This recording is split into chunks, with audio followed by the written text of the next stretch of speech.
Pada permulaan perjanjian baru, Alkitab mengatakan dari Allah dikirim seorang namanya Yohanes Pembaptis. Dia pergi ke arah belantara, pergi ke pinggir sungai Yordan, dan dia berteriak, "Bertobatlah kamu, karena kerajaan Allah sudah dekat." Yohanes Pembaptis tidak mempunyai uang sewa gedung besar untuk kebaktian. Yohanes Pembaptis tidak pernah membuat satu mujizat supaya orang mau datang kebaktian. Yohanes Pembaptis tidak pernah menyembuhkan seorang sakit dalam kampanyenya.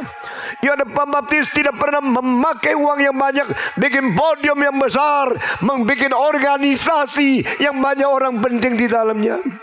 Yohanes Pembaptis tidak pernah memanggil seorang penyanyi daripada TV atau daripada kota besar untuk membuat dia meriah. Dia seorang miskin yang pakai pakaian yang dibikin dari kulit unta, dan dia makannya adalah madu yang berada di tempat yang liar. Saudara-saudara, dia makan belalang, hidup sederhana. Tetapi Alkitab berkata, pada tahun-tahun itu Roh Tuhan turun bukan ke bait Allah, bukan kepada orang Farisi, bukan kepada pemimpin-pemimpin agama, bukan kepada orang-orang yang menjadi imam besar. Roh Tuhan turun kepada Yohanes Pembaptis di padang belantara. Dan dia berteriak, "Bertobatlah kamu, karena kerajaan Allah sudah dekat." Saudara-saudara sekalian, inilah kalimat pertama perjanjian baru. Perjanjian baru, Tuhan memakai Yohanes Pembaptis. Setelah setengah tahun kemudian disusul dari Yesus Kristus. Firman menjadi daging. Allah menyatakan diri dan manusia. Yang tidak terbatas menjadi terbatas. Yang tidak kelihatan menjadi kelihatan. Roh menjadi daging. Yesus Allah yang sejati, manusia yang sejati. Dia adalah satu-satunya sanggup berdiri menjadi pengantara di tengah-tengah umat manusia yang berdosa dan Allah yang suci. Kalimat perjanjian baru yang pertama, bertobat dan kerajaan Allah. Bertobat dan kerajaan Allah. Bukankah pada waktu itu di dunia banyak kerajaan? Di Tiongkok ada dinasti Han. Di India ada negara pemerintahan daripada keindiaan. Dan di Arab, di tempat lain, di Yahudi ada Herodes menjadi raja. Dan di Roma ada tentara Romawi menjadi tentara yang paling besar di dalam kerajaan, di dalam sepanjang sejarah, yang paling kuat di dalam sejarah itu. Pada waktu dunia punya banyak kerajaan, Yohanes Pembaptis mengatakan, bukan ini, tapi kerajaan Allah. Engkau bukan hanya hidup di dalam dunia ini, engkau harus bertanggung jawab kepada Tuhan yang menciptakan engkau. Engkau bukan hanya menerima berkat dan segala kebutuhan secara materi melalui dunia ini. Engkau harus mempunyai mata memandang kepada kerajaan yang tidak kelihatan, kerajaan Allah. Saudara-saudara, begitu banyak orang Kristen matanya terpaku hanya kepada uang. Gubernur-gubernur mata terpaku pada uang. Bupati-bupati itu semua terpaku kepada uang. Mereka lebih suka menerima suapan, lebih suka korupsi daripada menjalankan kehendak Tuhan Allah.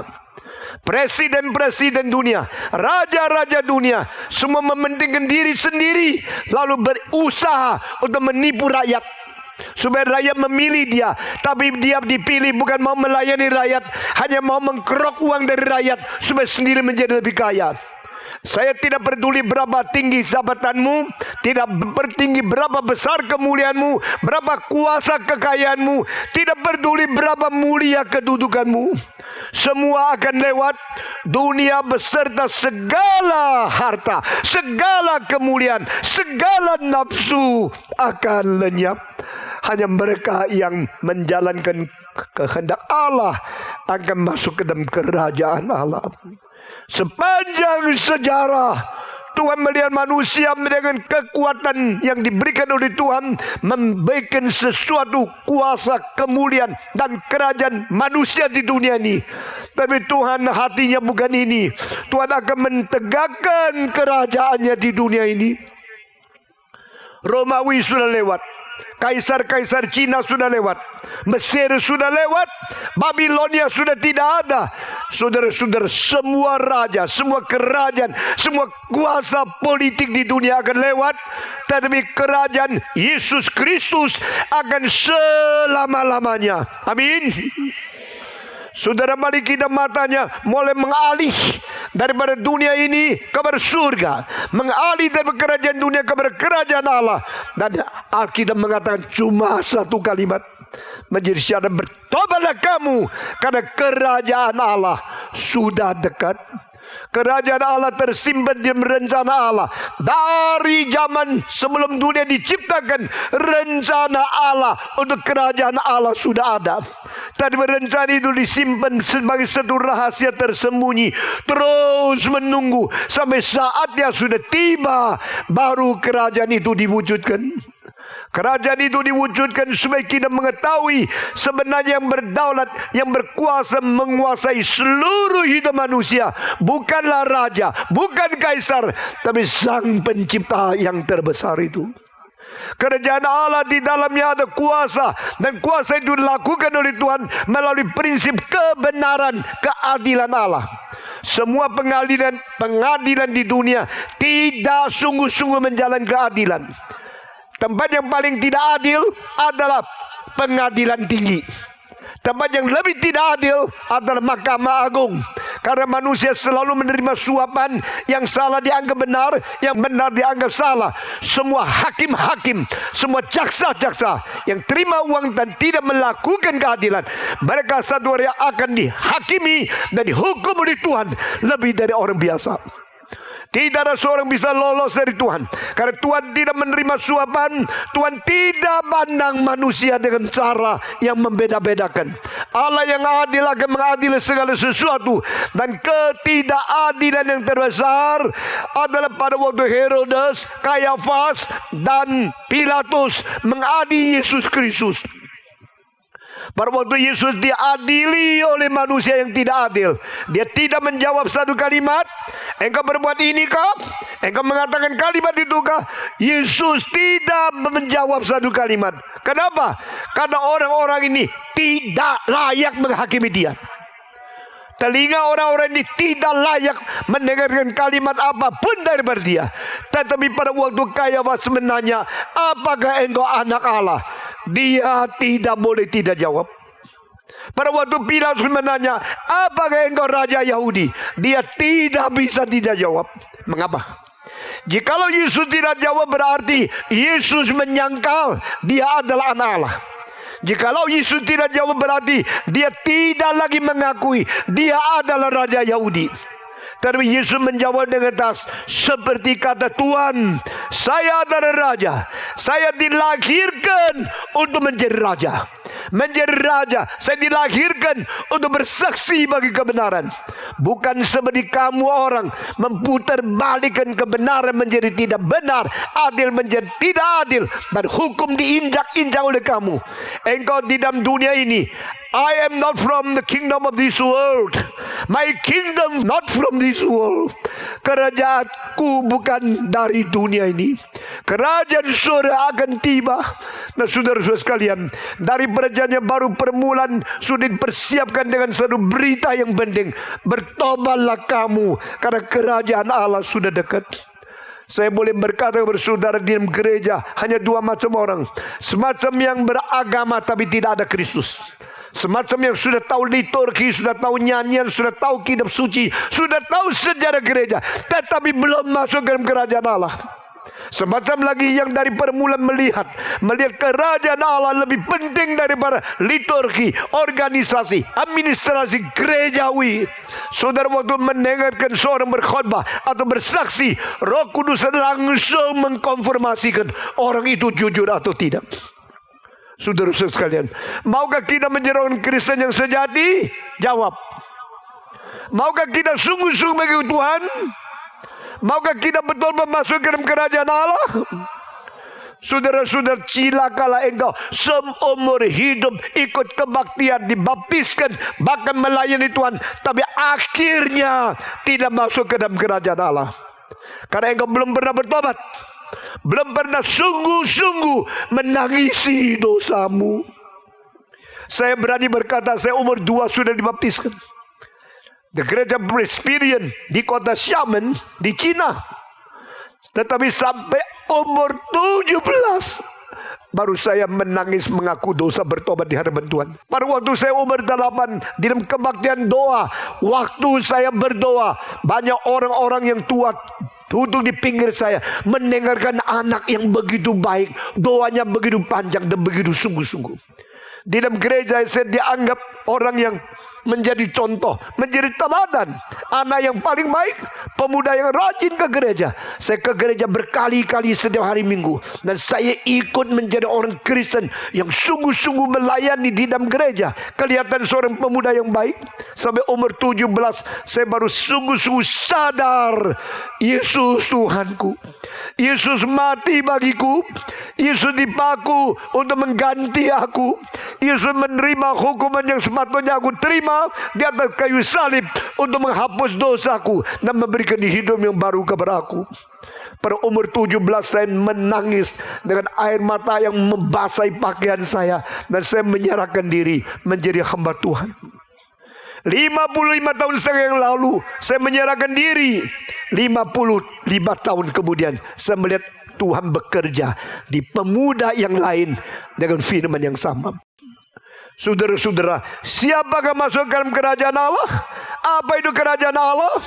Apakah prinsip pemerintahan di kerajaan Allah? Dan kerajaan Allah akhirnya menjadi apa? Hari ini saya akan dengan singkat memberitahukan beberapa butir yang penting sekali. Kerajaan Allah bukan didirikan oleh kuasa manusia. Kerajaan Allah tidak pakai senapan dan militer manusia. Kerajaan Allah tidak bersandar kepada hukum yang dibikin oleh manusia. Kerajaan Allah adalah diberikan oleh Tuhan sendiri dan diperintah oleh kuasa Tuhan. Tuhan memakai prinsip keadilan kebenaran Tuhan. Dikaiosune bahasa Greka atau righteousness di dalam bahasa Inggris. That is the general principle of God's reigning over His own people in His kingdom. Tuhan memerintah umatnya, memerintah kaumnya, menerima semua orang yang berada sebagai warga negara kerajaan Allah dengan prinsip keadilan, kebenaran. Karena Yesus Kristus membenci dosa dan Yesus mencintai kebenaran. Itu sebab Allah Bapa berkata kepada dia, karena engkau membenci dosa dan karena engkau mencintai kebenaran, itu sebab aku berkenan kepadamu dan aku akan mengurapi engkau dengan minyak sukacita. Itu Allah Bapa mengurapi Allah Anak dengan Allah Roh Kudus Tritunggal. I will anoint you with the ointment of the joy. Aku akan mengurapi engkau dengan sukacita sebagai minyak di atas kepalamu. Allah Bapa yang mengurapi Allah Anak dan yang diurapi melalui minyak sukacita itu Allah Roh Kudus. Demikian Allah Tritunggal adalah Allah yang menjalankan keadilan. Dia adalah Allah yang benci dosa, adalah Allah yang suka kepada kebenaran, dan dengan kebenaran, keadilan sebagai prinsip dia memerintah umat-umatnya. Barang siapa yang ikut Tuhan harus mengikuti kebenaran. Barang siapa yang ikut Tuhan harus menghargakan keadilan. Kalau tidak engkau nyalah. Jangan mengaku diri semua orang Kristen, tetapi khusus mempermalukan nama Tuhan.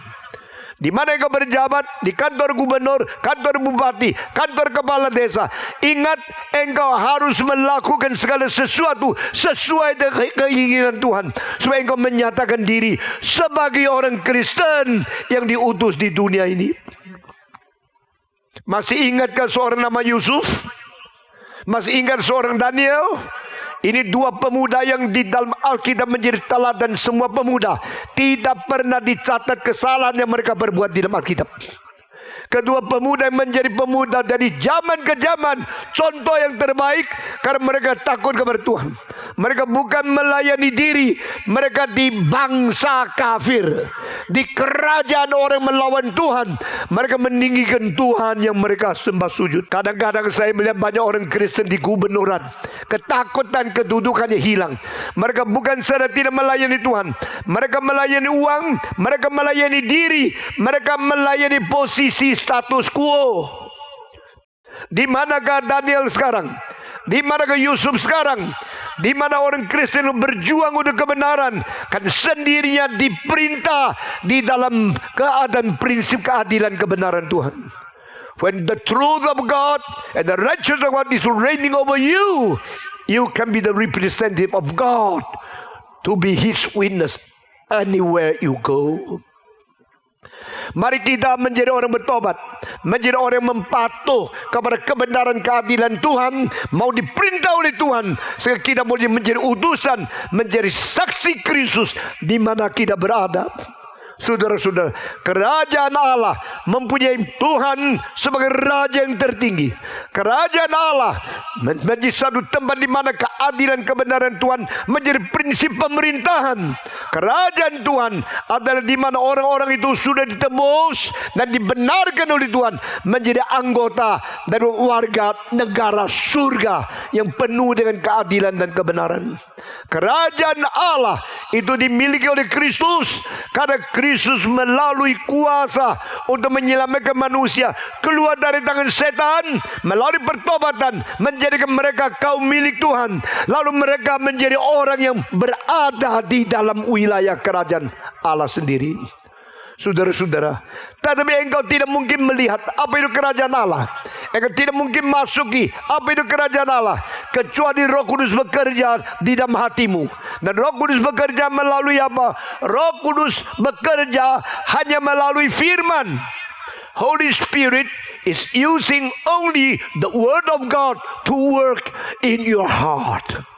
Pada waktu saya berkhotbah di sini, kalau yang saya ceritakan firman, saya percaya Roh Kudus pasti bekerja. Karena Roh Kudus adalah roh kebenaran. Roh Kudus adalah roh suci. Roh Kudus adalah roh Allah. Roh Kudus adalah roh Kristus. Roh Kudus adalah roh Yesus. Roh Kudus adalah roh yang mengwahyukan kebenaran kepada orang-orang janji perjanjian lama, para nabi-nabi, mewahyukan kebenaran kepada orang perjanjian baru, rasul-rasul, para nabi dan perjanjian lama dan para rasul di perjanjian baru menerima wahyu Tuhan melalui inspirasi Roh Kudus kepada mereka, dan mereka menulis firman dari surga turun ke dunia. Dan kitab suci ini menjadi satu-satunya dasar iman orang Kristen sampai selama-lamanya. Kitab suci ini menjadi satu fondasi dan bergereja sampai selama-lamanya. Firman Tuhan, wahyu dari Tuhan. Dan hanya dengan firman Tuhan yang kekal tidak berubah sampai selama-lamanya, kita mendirikan iman kita di atas batu karang, yaitu firman yang memberitakan tentang Kristus. Saudara-saudara, kerajaan Allah mempunyai tempat khusus di dalam dunia ini, dan kerajaan Allah akan memimpin, menyinar, memberikan cahaya seperti mercusuar untuk menerangi dunia dan masyarakat yang jahat ini. Inilah daerah Kristen, tapi banyak narkoba, bukan? Ini daerah Kristen, banyak orang berjudi, bukan? Senin judi, Selasa narkoba, Rabu mencuri, lalu Kamis mencopet, lalu Sabtu berdangsa, Jumat berjudi lagi, lalu Minggu datang kepada Tuhan suci. Kurang ajar kamu. Engkau kalau tidak bertobat, engkau tidak mungkin masuk ke dalam kerajaan Allah. Yesus Kristus berkata kepada Nikodemus, except you are born again by the Spirit, you will never see the kingdom of God. Engkau kalau tidak diperkenankan pula oleh Roh Kudus, engkau tidak akan menambah kerajaan Allah. Engkau tidak tahu apa kerajaan Allah. Engkau ke gereja cuma lihat dinding, melihat organ, melihat mimbar, melihat jendela, melihat bangunannya bagus. Engkau tidak melihat kerajaan Allah. Karena mata rohanimu belum dipembarui oleh Roh Kudus. Karena hidupmu belum diberikan pembaruan oleh Roh Kudus. Engkau belum diperanakan pula. Tidak ada kemungkinan melihat kerajaan Allah. Tapi setelah engkau diperanakan pula, diberikan hidup yang baru, engkau mempunyai pencelikan mata rohani. Engkau mempunyai kemuliaan, mulai melihat. Yesus berkata di dalam Yohanes pasal 9 kepada orang-orang Ibrani, orang Yahudi, karena matamu masih celik, maka dosamu masih ada. Jika engkau sudah buta, dosamu akan dihapus.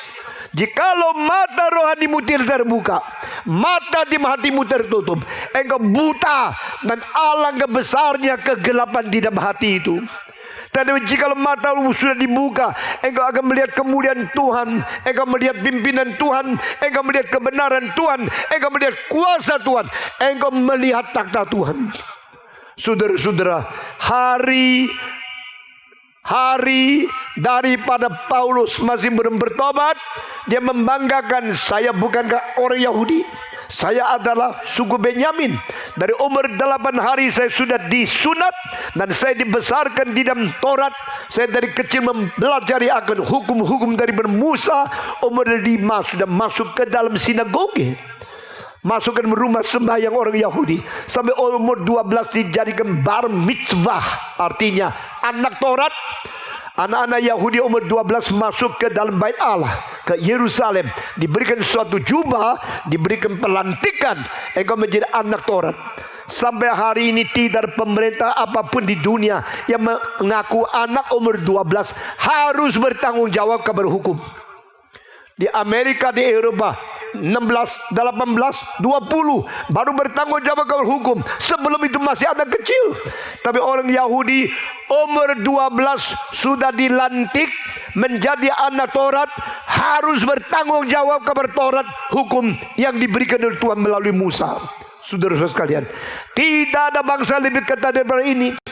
Dan Paulus sudah kerjakan semua ini. Dari umur masukkan rumah sembahyang, dari umur 12 sudah menghafal seluruh Taurat, dan dia sudah dilantik menjadi anak Taurat, bar mitzvah. Dan pada waktu dia menganggap diri begitu hebat, begitu sempurna, seorang agamawan yang tidak kenal Tuhan. Engkau belajar teologi, engkau mengerti teologi dan oktat, tidak berarti hatimu sudah takut kepada Tuhan. Banyak ahli-ahli teologi hatinya masih memikirkan dunia. Banyak orang kelihatan pintar melayani Tuhan, tapi hatinya masih melayani mamon. Mereka melayani uang, melayani perut, mereka melayani dunia, melayani diri sendiri, melayani nafsu, melayani seks. Kenapa pendeta-pendeta besar skandal? Karena mereka berzina. Sambil berzina, sambil naik mimbar berkhotbah. Mereka mempermainkan Tuhan, mempermainkan kitab suci, mempermainkan jabatan. Mereka belum bertobat. Orang-orang demikian yang berzina, yang bohong, yang berhala, semua tidak akan masuk ke dalam kerajaan Allah.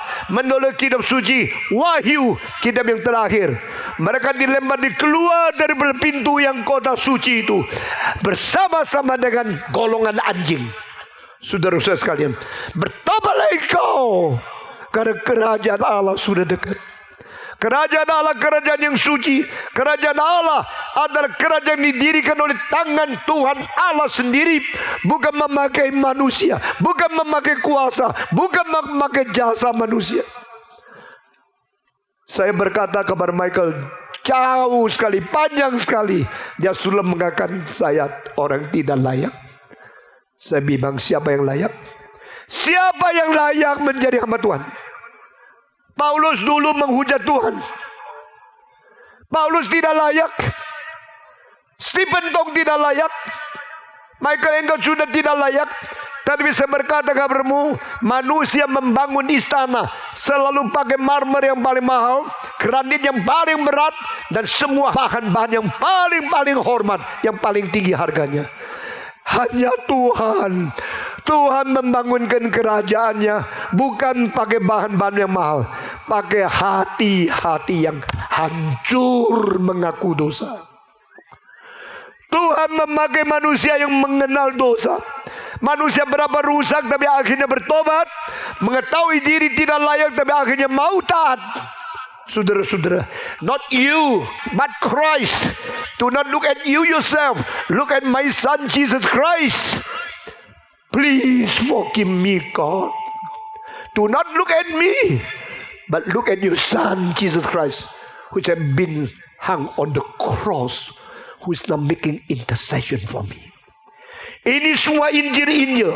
Ini semua inti-inti dari Injil yang paling penting, yang sudah dilupakan oleh manusia, lupakan oleh gereja yang lama, lupakan oleh orang Kristen yang sudah lama dibaptiskan, tapi tidak pernah sadar. Tuhan memakai hati yang hancur. Tuhan memakai jiwa yang sungguh-sungguh menyesal. Tuhan memakai orang yang berdosa yang bertobat kembali, lalu berkata, aku membersihkan engkau dan aku memperbarui engkau. Sesuai itu aku mengutus dan memakai engkau. Siapa yang layak melayani Tuhan? Seorang pun tidak. Tapi Tuhan berkata, jikalau aku melayakkan dirimu, jangan menghina dirimu sendiri. Kalau aku membawa engkau kembali melalui pertobatan, engkau bukan lagi milikmu sendiri. Engkau milikku yang ku mau pakai, ku mau utus. Heran sekali, pada waktu Tuhan memanggil Musa untuk memberikan hukum kepada Israel, di dalam hukum mengatakan jangan membunuh. Justru hukum diberikan kepada Musa yang pernah membunuh. Masih ingat? Musa membunuh orang Mesir, bukan? Akhirnya keluar daripada tanah Mesir, 40 tahun berkeliaran di Midian, di padang belantara. Pada waktu umur 80 tahun, Tuhan berkata, datang, aku utus engkau menjadi hambaku, dan berikan hukum kepada orang Yahudi. Di dalamnya tulis, jangan membunuh. Dia memanggil orang yang pernah membunuh untuk memberitakan tidak boleh membunuh kepada orang-orang di dunia ini. Tuhan memakai orang cara yang demikian. Tuhan memakai Paulus yang tadinya menganiaya, mempenjarakan orang Kristen, panggil dia untuk mengabari Injil, membawa banyak orang menjadi orang Kristen. Cara Tuhan bekerja sangat berbeda. Malam ini saya berkata kepada saudara, tidak peduli berapa besar dosa yang pernah engkau perbuat, tidak peduli berapa berat teguran hati di rumahmu untuk menegur engkau. Demi nama Yesus Kristus, jika Roh Kudus sudah bekerja dan membawa kita kembali kepada Dia, biar kita bertobat sungguh-sungguh dan menerima pengampunan dari Tuhan. Sesudah itu kuasa Tuhan akan bekerja di hati kita, merubah kita, memperbarui kita, dan bawa kita kembali dengan telanjang dan jujur minta pengampunan dari Tuhan. Saudara-saudara, kenapa kita mengatakan kebaktian yang disebut kapin? Kebaktian pembaruan untuk nasional. Kenapa? Karena kita perlu pembaruan dari kesalahan, penyelewengan, ketidakmengertian, atau sesuatu keselingkuhan daripada firman Tuhan. Banyak KKR yang sudah dilakukan. Akhirnya bukan Injil yang sejati yang diberitakan, bukan kehendak Tuhan yang sesungguhnya yang dinyatakan. Yang diberikan adalah sesuatu turunnya derajat, penyimpangan dari firman, turunkan standar untuk menyenangkan manusia. Stephen Tong bukan datang ke sini untuk menyenangkan kamu. Saya datang ke sini untuk menjadi X-ray, memaparkan segala kerusakan hati kita dan menjadikan kita harus jujur, mau bertobat atau tidak. Saudara-saudara sekalian, kita telah menjadikan kekristenan sesuatu klub di mana kita di dalamnya boleh mendapatkan berkat. Percaya Yesus supaya menjadi makmur, percaya Yesus jadi kaya, percaya Yesus menjadi lancar, percaya Yesus menjadi sukses. Apa sukses? Dia sukses seperti orang dunia. Itu bukan Injil. Itu bukan ajaran Alkitab. Yesus berkata, barang siapa mau ikut aku, biar dia menyangkal diri, pikul salib saban hari, mengikuti aku. Jikalau mengikuti Yesus jadi orang kaya, mengikuti Yesus jadi orang lancar, mengikuti Yesus jadi orang yang makmur, kenapa Paulus akhirnya dipenggal kepala? Kenapa murid-murid Yesus mati syahid satu persatu? Kenapa Petrus disalibkan lalu dibalikkan kepala dibawa kaki di atas? Kenapa Yesus sendiri harus mati di atas Golgota? Jikalau mengikuti Yesus harus menjadi kaya, tidak salah engkau diberkati Tuhan menjadi kaya. Tetapi tidak boleh menjadi motivasimu ikut Tuhan supaya menjadi kaya, menjadi mulia, menjadi makmur. Kenapa gereja Toraja terdiri? Karena ada orang pernah mati bagi Tuhan karena Injil. Nah, itulah orang yang mengikut Tuhan sampai mati pun dia tetap mencintai Tuhan. Marilah melalui kapin kebaktian pembaruan di Indonesia secara nasional ini, kita berubah kembali dari kesalahan kepada kebenaran, dari dosa kepada kesucian, dari kegelapan kepada terang, dari tidak benar menjadi benar, dari penyelewengan menjadi setia kepada Tuhan, dan Injil yang murni ditanam kembali di seluruh Indonesia sehingga ada kebangunan yang sejati terjadi di gereja-gereja di Indonesia. Amin. Saudara-saudara, saya sangat sedih melihat 30 tahun terakhir gereja-gereja menerima KKR daripada hamba-hamba Tuhan yang namanya pendeta yang tidak jujur dan tidak setia, lalu menyelewengkan seluruh firman Tuhan dan membuat rusak motivasi semua orang yang datang ke dalam kebaktian. Saya bersyukur kepada Tuhan, di dalam 22 kota hari ini yang kita keliling, yang kita jalankan, semua melaporkan satu hal yang sama. Ini adalah kebaktian yang terbesar yang secara sejarah terjadi di kota ini. Di Kalimantan, di Sumba, di Toraja, kebaktian-kebaktian terbesar justru diberikan oleh Tuhan kepada kita yang memberitakan Injil yang murni, Injil yang suci, firman Tuhan yang abadi. Amin. Kita bersyukur kepada Tuhan. Saya tidak membawa bintang film yang terkenal untuk menarik Anda. Saya tidak pakai slogan supaya segala penyakitmu akan disembuhkan untuk mendatangkan banyak orang. Saya membawa seorang bertobat sungguh-sungguh. Saya membawa firman yang sejati, yaitu kerajaan Allah. Saudara-saudara, tahu tidak? Setelah Yesus dipaku di atas kayu salib, orang yang macam apa pertama masuk ke dalam surga?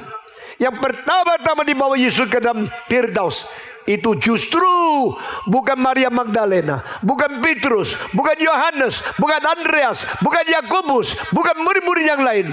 Orang pertama yang dibawa Yesus masuk dalam kerajaan Allah, yang masuk ke dalam Firdaus, yang pertama yang dibawa Yesus siapa? Perampok yang di atas kayu salib. Karena apa? Dia lebih dulu melihat kerajaan Allah. Sebelum Petrus mengerti, sebelum Paulus mengerti, sebelum Yohanes, sebelum Yakobus, sebelum semua murid-murid yang lain mengetahui apa itu kerajaan Allah. Padahal Yesus sudah 3 tahun setengah memberitakan kerajaan Allah. Dari hari pertama, repent ye, because the kingdom of God is at hand. Bertobatlah kamu, karena kerajaan Allah sudah dekat. Yesus Kristus sudah dari kalimat pertama bicara tentang kerajaan Allah. Lalu 3 tahun setengah. Kalau saya tanya saudara, apa yang diajarkan Yesus? Orang liberal mengatakan mengajarkan etika moral yang baik. Saya mengatakan tidak. Orang Yahudi mengatakan mengajar hal-hal yang sesat. Saya bilang bukan. Orang melihat Yesus melakukan mujizat membuktikan dia mempunyai kuasa. Itu bukan yang paling penting. Semua yang dikatakan Yesus selama 3 tahun setengah ini adalah tema yang sama. Kerajaan Allah, kerajaan Allah, kerajaan Allah, kerajaan Allah. Tapi saya mau tanya, 12 murid mengerti tidak kerajaan Allah? Sampai sesudah 3 tahun setengah tetap tidak ada satu orang mengerti. Berapa bodoh adanya pemimpin-pemimpin gereja. Berapa bodoh ada orang sudah sekolah 3 tahun setengah dengan Yesus Kristus. Teologinya sudah begitu dalam, tetap tidak mengerti. Engkau lihat Pak Stephen Tong, bagaimana engkau berani vonis mereka tidak mengerti? Setelah 3 tahun setengah, Yesus mati. Yesus dibaku. Setelah 3 hari kemudian, dia bangkit. Setelah bangkit, dia belum masuk ke surga. Dia memperpanjang 40 hari. Untuk apa? Untuk mendidik lagi, supaya mereka lebih mengerti lagi. 40 hari yang dikhotbahkan di doa bab, akhirnya berkata, dia masih beradab 40 hari beserta dengan mereka dan memberitakan tentang kerajaan Allah. The same topic, the same theme, the kingdom of God is still taught by Jesus to his disciples. Setelah 40 hari, maka dia naik ke surga. Waktu dia naik surga, kumpulkan mereka berada di Bukit Zaitun. Waktu mereka sedang melihat, mendadak ada awan yang mengangkat Yesus naik. Sebelum naik mereka tanya, oh Yesus, engkau membangunkan kerajaan Israel hari ini kah? Coba dia berapa bodoh. Sudah 3 tahun setengah tambah 40 hari bicara tentang kerajaan Allah. Hari terakhir sebelum pisah, mereka bukan tanya kerajaan Allah, mereka tanya kerajaan Israel. Berapa penyelewengan, berapa ketidaksadaran, berapa buta mata rohani orang-orang yang akan menjadi pemimpin gereja. Yesus Kristus kalau mau marah langsung hanguskan mereka. Berapa lama aku mengajar engkau tidak mengerti. Tapi Yesus penuh dengan kesabaran menjawab, hari membangun kerajaan Israel engkau tidak tahu. Engkau hanya sandar kepada Allah Bapa yang mengetahui. Tetapi engkau harus berdoa di Yerusalem. Tunggu sampai Roh Kudus turun. Roh Kudus turun, engkau akan mengabari Injilku dari Yerusalem sampai tanah Yudea, sampai Samaria, dan sampai ke ujung bumi. Engkau sekarang tidak usah tanya tentang kerajaan Israel, karena yang penting kerajaan Allah.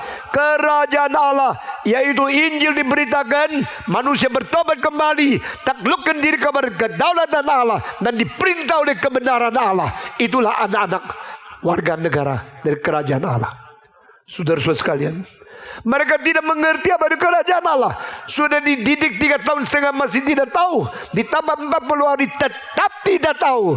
Tapi sebenarnya sebelum mereka mengerti, Roh Kudus turun. Orang pertama yang mengerti, yaitu perampok yang ada di atas kayu salib. Dari manakah kita tahu perampok itu mengerti kerajaan Allah? Karena perampok itu berdoa kepada Yesus, ya Yesus, Pada hari engkau kembali dengan kerajaanmu, jangan lupa aku. Tolong ingat aku. Dia tidak berani mengatakan ampuni aku, beri hidup yang baru. Dia cuma berani mengatakan jangan lupa aku. Do not forget me. Please remember me. Oh Jesus, when you return with your kingdom. Return with your kingdom. Berarti dia percaya satu hari yang dipaku di atas kayu salib ini, yang sekarang dipermalukan, telanjang, dipaku di sini, dia ada raja di dalam kerajaan yang tidak dilihat oleh orang lain. Pada waktu tidak seorang melihat kerajaan Allah di mana.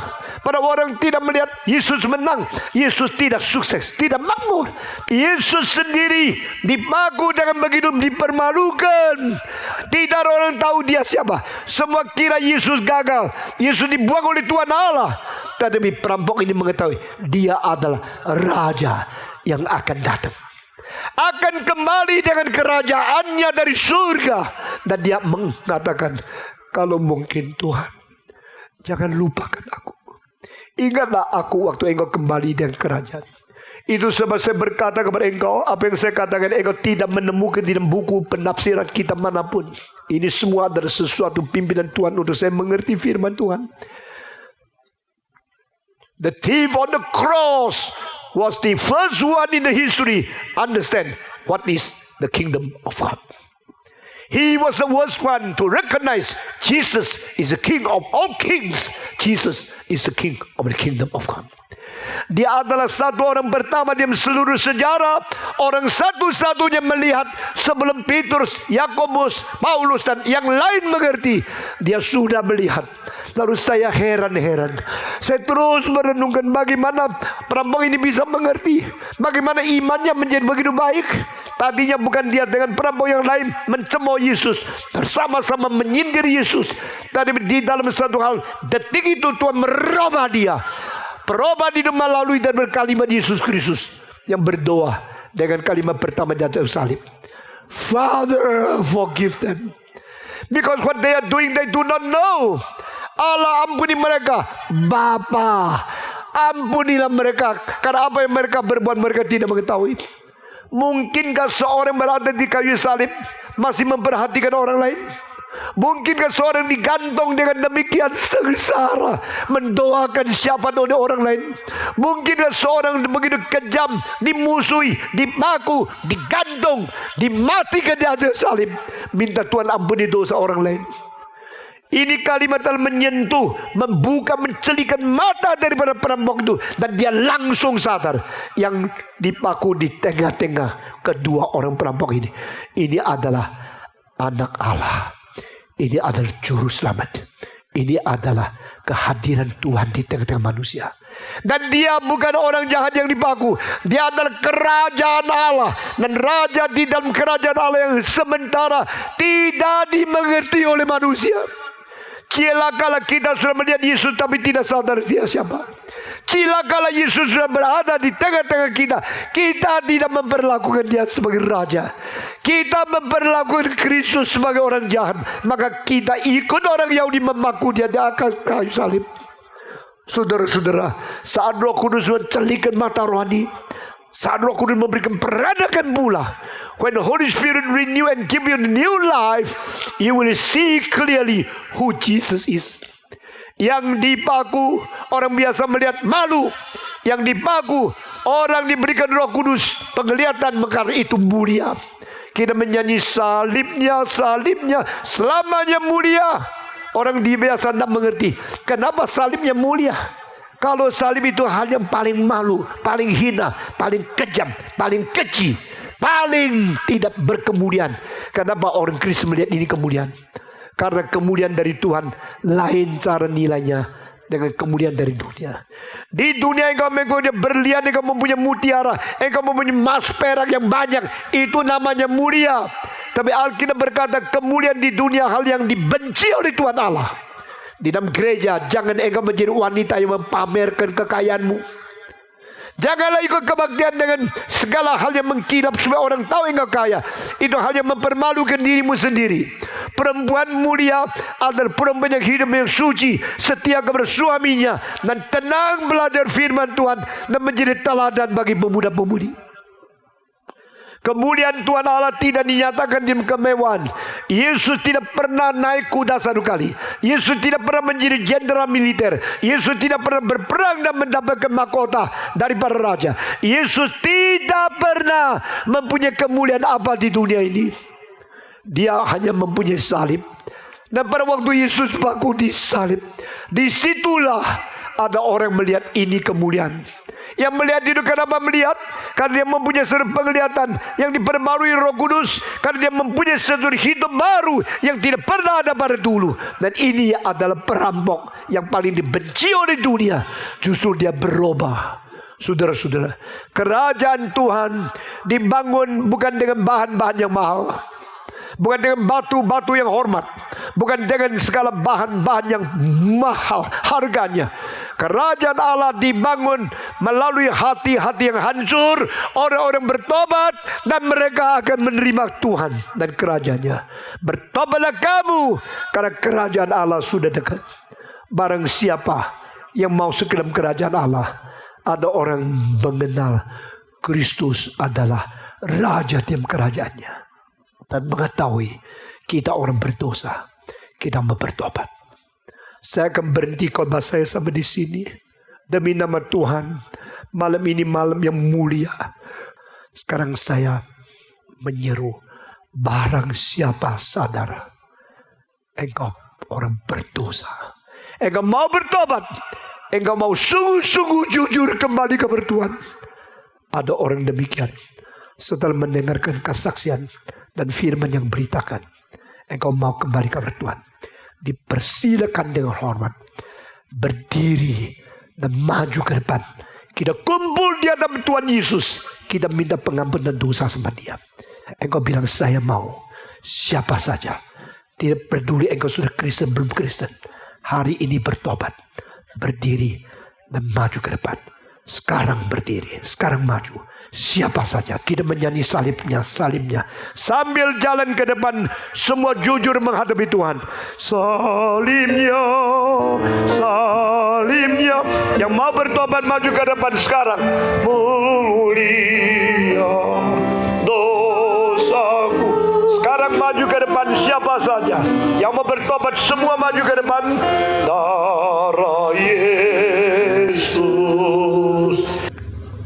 Sekarang kita mau berdoa di hadapan Tuhan. Semua ikut saya berdoa. Satu kalimat demi satu kalimat. Bapa di dalam surga, saya berterima kasih pada hari ini karena cinta Tuhan yang menghantarkan saya datang ke sini, telah membuka mataku, mencelikkan mata rohaniku, membuka pikiranku, membuka pintu hatiku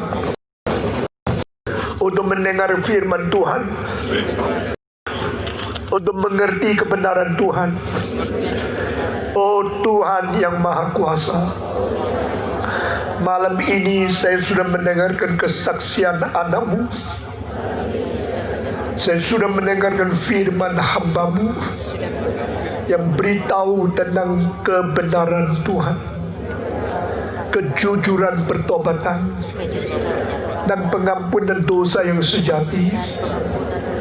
Karena Yesus Kristus mati di atas kayu salib, menanggung segala hukuman yang sepatutnya saya terima. Saya berterima kasih ya Tuhan, fakta pengampunan sudah dinyatakan, keselamatan Tuhan sudah digenapi. Mulai hari ini saya berjanji mengikut Tuhan dengan sungguh-sungguh. Kiranya Allah Bapa mengampuni segala dosaku. Kiranya Yesus Kristus menyelamatkan jiwaku, membersihkan hatiku. Kiranya Roh Kudus mengkaruniakan hidup yang baru kepada aku. Pimpin aku berjalan sebagai anak Tuhan yang suci dan setia. mengikut Tuhan dan menjalankan firman Tuhan selama saya masih hidup di dunia, selama saya masih hidup, sampai berjumpa dengan Kristus yang akan datang kembali. sampai berjumpa dengan Kristus yang Dengar doa saya dengar doa dalam nama Yesus Kristus, dalam nama Yesus, penebus dan juru selamat yang hidup. penebus dan juru selamat yang Amin.